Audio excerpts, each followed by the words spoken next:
কল্পনা দেবী সমাজের এক অত্যন্ত চেনা পরিচিত একটি মুখ ছিল।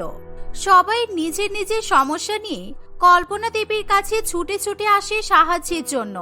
তাদের শহরের লোকেদের কাছে কল্পনা দেবী একেবারে উপরওয়ালার দূতের মতো। কল্পনা দেবীর চর্চা সারা শহর জুড়ে হয়। প্রত্যেকদিন তার বাড়ির সামনে জনগণের সভা বসে। সবাই নিজের নিজের সমস্যার কথা কল্পনা দেবীর কাছে এসে বলে। এমনই একদিন, আমাকে একটু সাহায্য করুন ম্যাডাম, আমার শাশুড়ি মায়ের অত্যাচারে আমি আর বাড়িতে টিকতে পারছি না। সারাদিন আমাকে দিয়ে গাধার মতো কাজ করায়, আর ঠিক করে খেতেও দেয় না আমাকে। কিন্তু এরকম কেন করেন উনি? কি করেছো তুমি? শাশুড়ি মা তো তোমার মায়ের মতোই হয়। মায়েরা যেমন বাচ্চাদের ভুল শোধরানোর জন্য বকাবকি করেন, উনিও হয়তো তোমাকে সেই কারণেই বকাবকি করেন। আমি কিচ্ছু ভুল করিনি ম্যাডাম।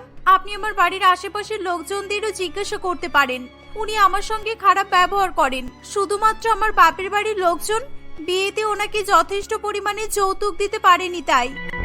মোবাইল ফোন, ল্যাপটপের যুগে আজকেও আমাদের দেশের মেয়েদেরকে যৌতুকের জন্য অত্যাচারিত হতে হচ্ছে। এসব শুনেও আমার ঘৃণা হয়। তুমি চিন্তা করো না, আমি কালকেই তোমাদের বাড়িতে যাব।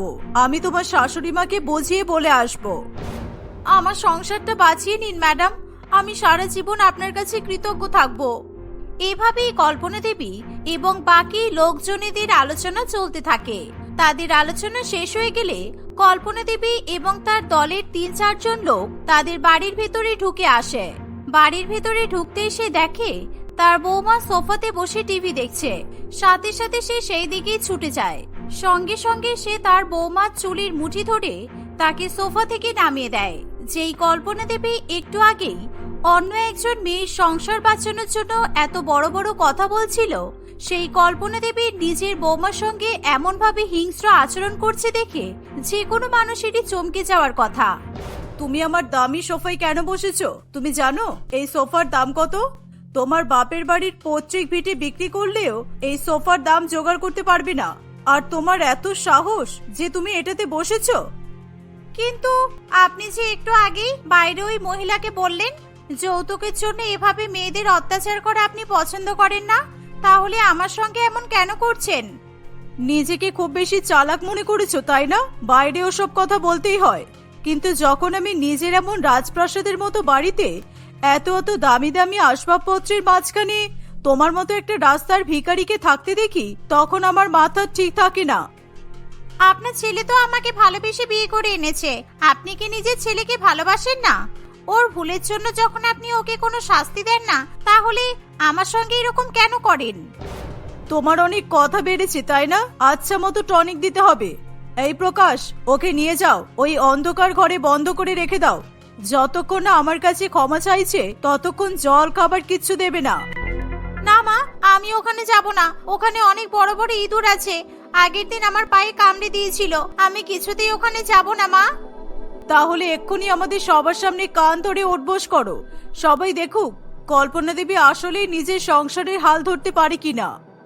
নীলা কিছুতেই এই কাজে রাজি হয় না। এভাবেই নিজের মান সম্মান হারানোর থেকে ইঁদুরের কামড় খেয়ে কষ্ট পাওয়া নীলার কাছে সোজা বলে মনে হয়।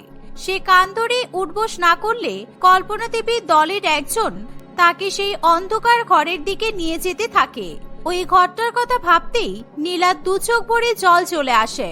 তার স্বামী অফিসের কাছে বাইরে গেছে প্রায় 2 মাস আগে। আর এই 2 মাসে তার শাশুড়ি মা তাকে কি মর্মান্তিক যন্ত্রণা ভোগ করিয়েছে সেটা তার স্বামীকে জানানোর আগেই হয়তো নীলার জীবনের অবসান ঘটবে। এসব ভেবে নীলার মন ভারী হয়ে আসে। কিছুক্ষণের মধ্যেই নীলা এবং প্রকাশ সেই ঘরটার সামনে চলে আসে। আপনি ম্যাডামের কথা শোনেন না কেন? প্রত্যেকদিন সবার সামনে আপনাকে অপমানিত হতে দেখে আমার নিজের খুব খারাপ লাগে। একদম বেশি কথা বলবেন না। আমাকে যখন আমার শাশুড়ি মা এভাবে অত্যাচার করে তখন তোমরা সবাই মজা নাও। আমি গরিব, আমার বাবা একজন রিক্সা চালক বলে আজকে আমার সঙ্গে এরকম পাশবিক অত্যাচার হচ্ছে। উপরওয়ালা সবই দেখছে। বিক্রম আমার ছোটবেলার বন্ধু। ও যখন আপনার সাথে সম্পর্কে জড়িয়েছিল তখন থেকে পুরো ঘটনাটাই জানি। আপনাদের সম্পর্কে শুরুর দিন থেকে আমি আপনাকে বৌদি বলে মেনেছি। আর সেই বৌদিকে এখন এইভাবে অত্যাচারিত হতে দেখে আমি সত্যি সহ্য করতে পারছি না। সত্যি বিক্রম তোমার বন্ধু? তার মানে ওর ফোন নাম্বার তোমার কাছে আছে? আমার ফোনটা তো তোমাদের ম্যাডাম নিয়ে নিয়েছে। তোমার ফোন থেকে আমাকে একটু বিক্রমকে ফোন করতে দেবে? এখন ফোন দিতে পারবো না, আমার এখান থেকে যেতে বেশি দেরি হলে ম্যাডাম আমাকে সন্দেহ করবে, আর বিক্রমকে এখন সব বলাও যাবে না।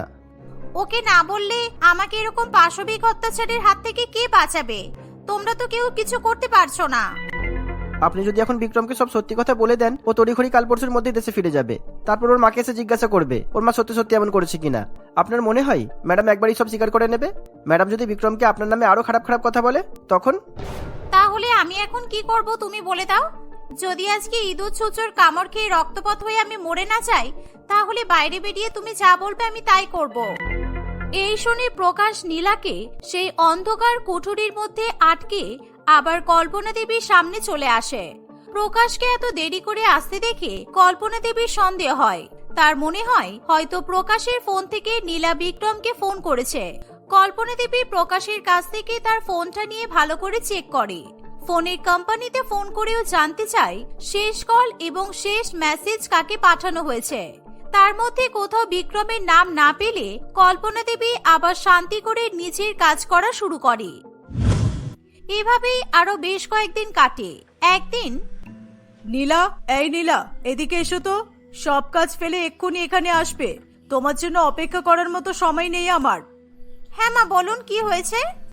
কল্পনা দেবী নীলার উত্তর শুনে ঠাস করে তাকে একটা চড় মারে। তোমাকে কতবার বলেছি আমাকে মা বলে ডাকবে না তুমি?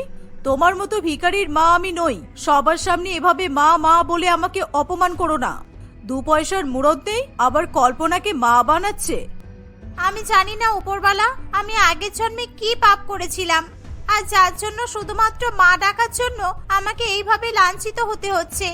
আমাকে ক্ষমা করে দেবেন ম্যাডাম। ভেরি গুড, এবার শোনো যেটা বলছি।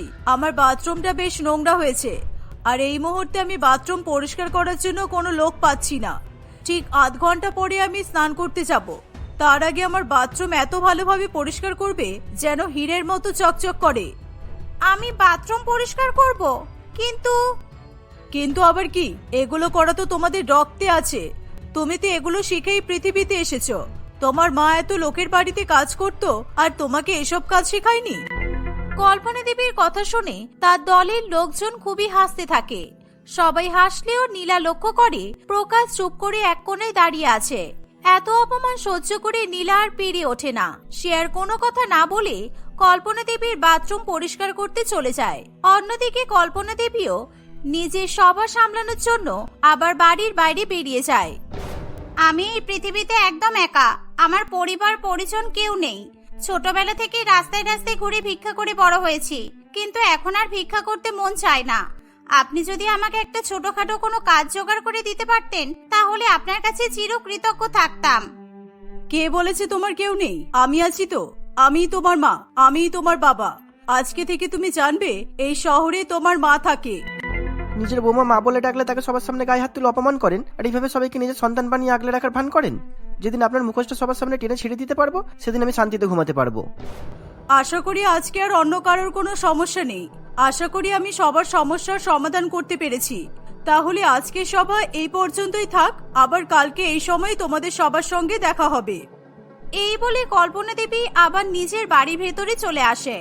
আধ ঘন্টা হয়ে গেলেও তার বৌমা তার বাথরুম পরিষ্কার করে বেরোতে পারেনি দেখে কল্পনা দেবী মনে মনে বেশ খুশি হয়। সেদিন শুধুমাত্র নীলাকে কষ্ট দেবে বলে কল্পনা দেবী বাইরে থেকে আবর্জনা এনে তার বাথরুমটা আরো বেশি করে নোংরা করে রেখেছিল, যাতে আধ ঘন্টার মধ্যে নীলা সব পরিষ্কার করতে না পারে আর সে আবার নীলাকে শাস্তি দিতে পারে। তার ভাবনা মতোই কাজ হয়। আধ ঘন্টার মধ্যে নীলা কিছুতেই অত আবর্জনা পরিষ্কার করতে পারে না। তুমি আমার এই কথাটাও রাখতে পারলে না? তাহলে শাস্তি তো তোমাকে পেতেই হবে। আজকে থেকে তুমি বারান্দায় ঘুমাবে, কোনো রকমের বালিশ আর চাদর ছাড়া। এখন তো আর গরমকাল নেই, ভালোই ঠান্ডা পড়ে গেছে। এর মধ্যে বারান্দায় চাদর ছাড়া বসে থাকাও তো খুব মুশকিল। আমি ঘুমাবো কিভাবে? নিজের বাড়িতে তো ওই ভাঙা বেড়ার ঘরে ঘুমাতে। আমার ছেলে যে কি দেখে তোমাকে পছন্দ করলো উপরওয়ালাই জানে। যেই ছেলেকে আমরা কোনোদিনও ফুটপাতের দোকান থেকে একটা লজেন্স কিনে খাওয়াইনি, সেই ছেলে এরকম ফুটপাতের বস্তি থেকে বাড়ির বউ নিয়ে চলে এলো। সেই বউয়ের আবার কত ঢং! আপনি সবসময় কেন এভাবে আমার বাবা মাকে, আমার বাপের বাড়িকে অপমান করেন? দোষ আমি করেছি আপনার ছেলেকে বিয়ে করার সাহস দেখিয়ে। তাহলে শাস্তি আমাকে দিন, ওদেরকে এভাবে অপমান করবেন না। এই ঠান্ডার মধ্যে রাত্রে বাইরে ঘুমাতে বললাম, তারপরেও তোমার মুখ থেকে এত কথা বের হচ্ছে। না না, তোমার একটা ব্যবস্থা করতে হবে। এভাবে তোমার ঔদ্ধত্য আমি আর মানতে পারবো না। এই বলে কল্পনা দেবী নিজের ঘরে চলে যায়। কিছুক্ষণ পরে সে তার ঘর থেকে তার স্বামীর একটা পুরানো বেল্ট নিয়ে আসে নীলাকে মারবে বলে। সে বেল্টটা নীলার গায়ে তুলতে যাবে এমন সময় বিক্রম সেখানে চলে আসে। বিক্রমকে দেখে কল্পনা দেবী হাত থেকে বেল্টটা ফেলে দেয় আর হাউ হাউ করে নাটক করে কাঁদতে থাকে। দেখ না বাবা, তোর বউ আমাকে এত কষ্ট দিচ্ছে যে আমি আর না পেরে নিজের হাতে অস্ত্র ধরেছিলাম। কিন্তু আমি তো এসব পারি না বল। সবার সাহায্য করা, সবাইকে ভালোবেসে ভালো রাখাই তো আমার কাজ। ভাগ্যিস তুই সময় মতো চলে এলি, তা না হলে আমার হাতে একটা অনেক বড় পাপ হয়ে যেত। হ্যাঁ, শুধু শুধু নিজের হাতে বেল্ট দিয়ে মারতে যাবে কেন? ওকে না হয় আমাদের বাড়ির অন্ধকার পুরানো স্টোররুমে পাঠিয়ে দেবো। সেখানে ইঁদুর চুচো আরশোলা টিকটিকি কত কিছু আছে। দরকার হলে 2-4টে সাপও সেখানে ঢুকিয়ে দেবো। তাহলে তোমাকে নিজের হাতে ওকে মেরে ফেলতে হবে না। এইভাবে তোমার হাতে পাপও লাগবে না আর তুমি মুক্তিও পেয়ে যাবে। এসব তুই কি বলছিস বাবা? তোর মাথা ঠিক আছে তো? আমি কেন ওকে অন্ধকার ঘরে পাঠাতে যাব? কে বলেছে তোকে এসব মিথ্যা কথা? আমি বলছি, আপনি কি ভেবেছেন আপনি দিনের পর দিন এইভাবে একটা অসহায় মেয়েকে শুধুমাত্র তার দারিদ্রতার কারণে কষ্ট দিয়ে যাবেন আর আমি মুখ বুঝে সহ্য করব? তুই প্রকাশের কথা বিশ্বাস করিস না বাবা। প্রকাশ তোর বউয়ের সঙ্গে ভালোবাসার সম্পর্কে জড়িয়ে আমাদের মা ছেলের মধ্যে অশান্তি লাগানোর চেষ্টা করছে। তোর বউ খুব বাজে মেয়ে। তুই তো জানিস আমি কত অসুস্থ, কিভাবে একটা কিডনি নিয়ে বেঁচে আছি। তোর মনে হয় আমি এরকম অবস্থায় অন্য কাউকে মারার প্ল্যান করতে পারি? ওটাই তো সমস্যা মা। তুমি যার জন্য বেঁচে আছো তাকে তুমি প্রত্যেকদিন একটু একটু করে মৃত্যুর দিকে ঠেলে দিয়েছো। উপরবেলা তোমায় ক্ষমা করবে না কখনো। কার জন্য বেঁচে আছি? কি বলছিস তুই এসব? 2 বছর আগে যখন তোমার শরীর খারাপ হয়েছিল তখন তোমার 2টো কিডনি নষ্ট হয়ে গিয়েছিল। এই নীলা নিজের একটা কিডনি দিয়ে তোমার প্রাণ বাঁচিয়েছে। শুধুমাত্র আমাকে ভালোবাসে বলে আমার মাথার উপর থেকে আমার মায়ের হাত সরতে দেয়নি।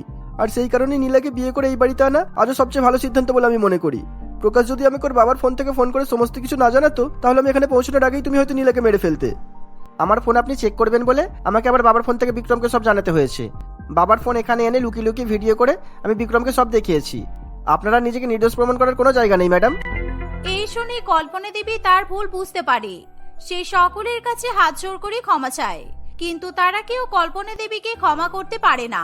বিক্রম নীলাকে নিয়ে সারা জীবনের মতো বিদেশে চলে যায়। নীলা বিদেশ থেকেই তার বাবা মায়ের কাছে টাকা পাঠায় এবং তাদের খেয়াল রাখে। আর সব কথা জানাজানি হওয়ার পরে কল্পনা দেবী ঘরের বাইরে বেরোলেও তাকে লোকজনের রাগের শিকার হতে হয়। তাকে আর কেউ কখনো বিশ্বাস করে না।